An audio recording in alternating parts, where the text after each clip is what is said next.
नमस्कार, आप देख रहे हैं जनता पत्रिका और जनता पत्रिका को आप ज़्यादा से ज़्यादा सब्सक्राइब करें, वीडियो को ज़्यादा से ज़्यादा शेयर करें। राष्ट्रपिता ज्योतिबा फुले एक बार अपने एक साथी की बारात में चले गए, जो ब्राह्मण समाज का था। चले गए तो वो तो उनका मित्र था, वो तो चले गए जैसे मैं और ये कपिल भाई चले जाए कहीं, मैं इनके यहाँ चला जाऊं, मेरे यहाँ जाए। लेकिन उनकी जाति के लोगों को अच्छा नहीं लगा। उन्होंने क्या किया कि उन्होंने कहा कि ये शूद्र हमारी शादी में कैसे आ गया भाई, इसकी इतनी हैसियत होगी कि ये हमारी शादी में आ गया। तो उन्होंने उनके साथ मारपीट की, उनका अपमान किया। जब अपमान किया तो शादी से बाहर निकाल दिया। तो वो घर ना जाके, क्योंकि अब ये बात बस तो वे पूरी रात बैठे रहे। सुबह के समय सफाई कर्मचारी का काम करने वाली 2 महिलाएं पहुंची, क्योंकि उनको भी दिन के उजाले में जाने की इजाजत नहीं थी, अंधेरे अंधेरे में जाना था। तो वो गई तो उन्होंने देखा कि भाई ऐसे वाले आदमी थे गोविंदराव फुले। तो उन्होंने कहा कि महाराज आप यहां क्यों बैठे हो? तो ज्योतिबा फुले साहब ने कहा कि मेरे साथ मेरा अपमान हुआ बहुत बड़ा और मेरा मन हो रहा है कि मैं आत्महत्या कर लूं। उन्होंने कहा क्या हो गया ऐसा? तो उन्होंने कहा मैं ऐसे एक साथी की शादी में गया था, उन लोगों ने मेरा बहुत अपमान किया, मेरे साथ मारपीट की, मुझे बेइज्जत किया, मुझे अपमान फील हो रहा है, इसलिए मैं चाहता हूं सुसाइड कर लूं। तो महिला हंसने लगी। तो ज्योतिबा फुले कहने लगे यार मैं इनको अपनी दुख तकलीफ की बात बता रहा हूं पढ़ने की, ये बहादुरी है। तो उन्होंने कहा भाई आपकी हौसली है, कहने आप तो इस बात पे मरना चाह रहे हैं, हमसे तो इससे बड़े बड़े अत्याचार होते हैं, हमारा तो इससे ज्यादा मजाक उड़ता है।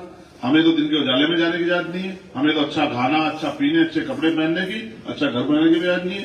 तो आप छोटी सी बात पर क्यों मरना चाहते हैं? तो ज्योतिबा फुले को एक बात समझ में आई कि भाई ये पढ़े लिखे लोग नहीं है, ये अपमान सम्मान को समझते नहीं है। अगर ये पढ़े लिखे होते और अपमान सम्मान को समझते तो इनको पता लगता कि अपमान सम्मान की कीमत क्या होती है। जिस पे बाबा साहब अम्बेडकर ने कहा कि जीवन जीना कोई बड़ी बात नहीं है, बड़ी बात यह है कि स्वाभिमान सम्मान के साथ जीना। अगर स्वाभिमान सम्मान नहीं है तो वो जीवन बेकार है, अगर इज्जत नहीं है तो सब चीज बेकार है। और इसमें बाबा साहब ने बहुत अच्छा कहा कि आदमी भूखा रह सकता है लेकिन अपमानित होकर नहीं रह सकता। अगर आपका कोई अपमान कर दे तो भले ही आप कुछ भी कर लो, लेकिन बार बार आपके मन में टीस उठती रहेगी भाई मेरा अपमान हुआ था, मेरा अपमान हुआ। होती है नहीं होती? बताओ, क्या मैं गलत कह रहा हूं, सही कह रहा हूं? होती है ना? तो हमारे महापुरुष सब कुछ कह गए हमें, वो हमें ये भी कह के गए कि भाई मैं आपको वोट का अधिकार दे रहा हूं। इस वोट के अधिकार से जो अधिकार आपको सदियों तक नहीं दिए, हजारों साल तक लोगों ने दिए, उन अधिकारों को वोट की ताकत से अपनी हजारों साल की गुलामी, बेबसी, लाचारी को एक दिन में राजकाज लाके आप लोग ठीक कर लेंगे।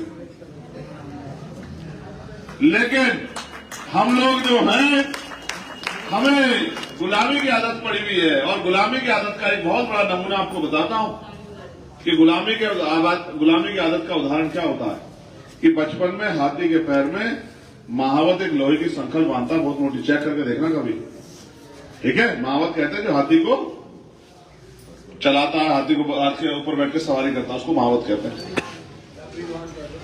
हाँ, मालिक समझो उसको। तो वो इतनी मोटी संकल बांधता है, बहुत बड़े से मजबूत खंभे बांध देता है। तो वो हाथी का छोटा सा बच्चा पूरे जोर लगाता है, तोड़ नहीं पाता।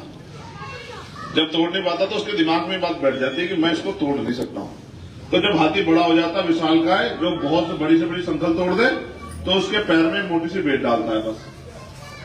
तो उसके दिमाग में बात घर कर जाती है कि मेरा पैर बंधा हुआ, मैं इस पेड़ को तोड़। इसको कहते हैं गुलामी। गुलामी सिर्फ शारीरिक नहीं होती, गुलामी मानसिक भी होती है। हम इस देश में मानसिक गुलाम हैं।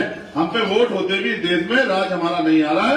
हमारे महापुरुष समझा गए कि वोट हमारा, राज तुम्हारा नहीं चलेगा, नहीं चलेगा। जो बहुजन की बात करेगा वही देश पे राज करेगा। लेकिन इस देश में तो वोट हमारा है, राज दुश्मन का है।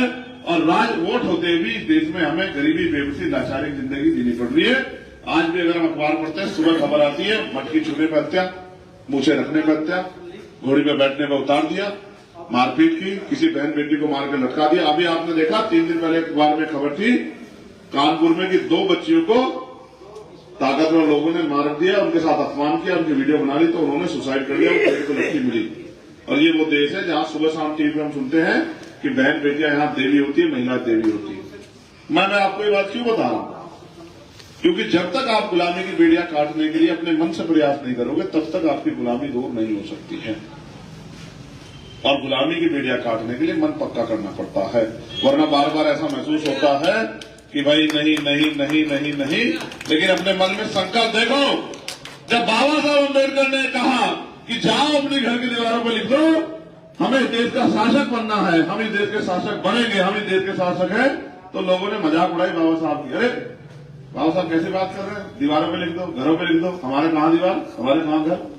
तो बाबा साहब ने कहा ये संविधान जो दिया है इसके साथ नारा ये है कि शिक्षित बनो, प्रगति को फोकस करो, पढ़ो लिखो, रोजगार करो, डॉक्टर इंजीनियर IAS IPS बनो, वकील जज बनो, पटवारी सेक्रेटरी बनो, और अपने काम को मत भूलो, अपने समाज का हाथ पकड़ के रखना, उनका हाथ मत छोड़ना। जो पढ़ लिख के तैयार हो गए उन्होंने हाथ छोड़ दिया तो गरीब गरीब पड़ा गया, जो गांव में ताकतवर हो जाकर शहर में बस गया, और ये अपनी जिंदगी से इस गरीबी बेबसी को नहीं निकाल पाए।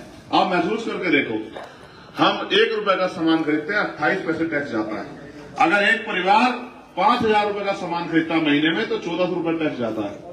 अब 1400 रुपए टैक्स जो सरकार हमसे एक महीने में लेती है वो हमें 400 रुपए का 200, 250, 300 रुपए का राशन देकर एहसास कराती है कि मैं आपकी की बहने बैठ, तो आप 1400 रुपए का तो टैक्स देते हो।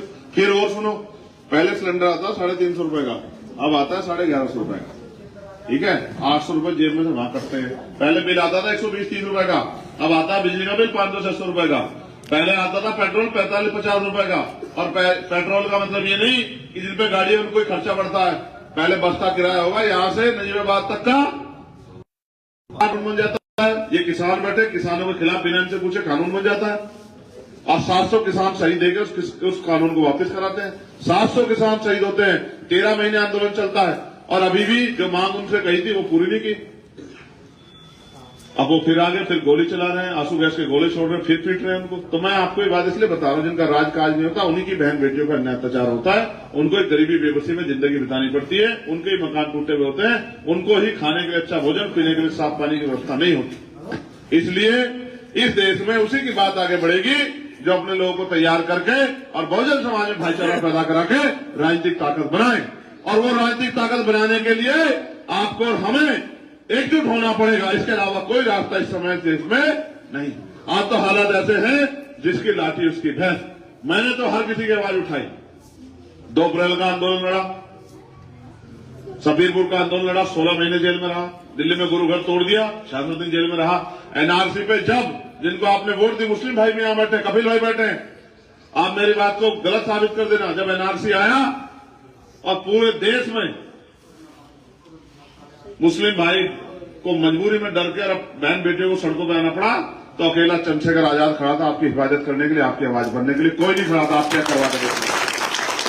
न आपसे कोई वोट का ताल्लुक था, न किसी बात का। बस ये था कि बाबा साहब अम्बेडकर ने और हमारे संत गुरु महापुरुषों ने हमें सिखाया कि जुल्म का करने वाले से जुल्म सहने वाला बराबर का दोषी होता है, वो ज्यादा दोषी होता है जुल्म सह रहा है। हम इस देश में किसी कमजोर को जुल्म नहीं सहने देंगे, हम अपने भाई का हाथ पकड़ के सुरक्षा करेंगे, ये वादा हमने उनसे किया। जब मौलाना करीम सिद्दीकी को जेल में बंद कर दिया, जब मौलाना साद साहब को, जब निजामुद्दीन मरकज को, तबलीगी जमात को, जब कासिम ने अखलाक की हत्या कर दी, राजस्थान में नासिर जुनैद की हत्या कर दी, जब हिजाब का मामला आया, अगर कोई साथ खड़ा था तो बाबा साहब अम्बेडकर को मानने वाले भीम आर्मी आजाद समाज पार्टी के लोग खड़े।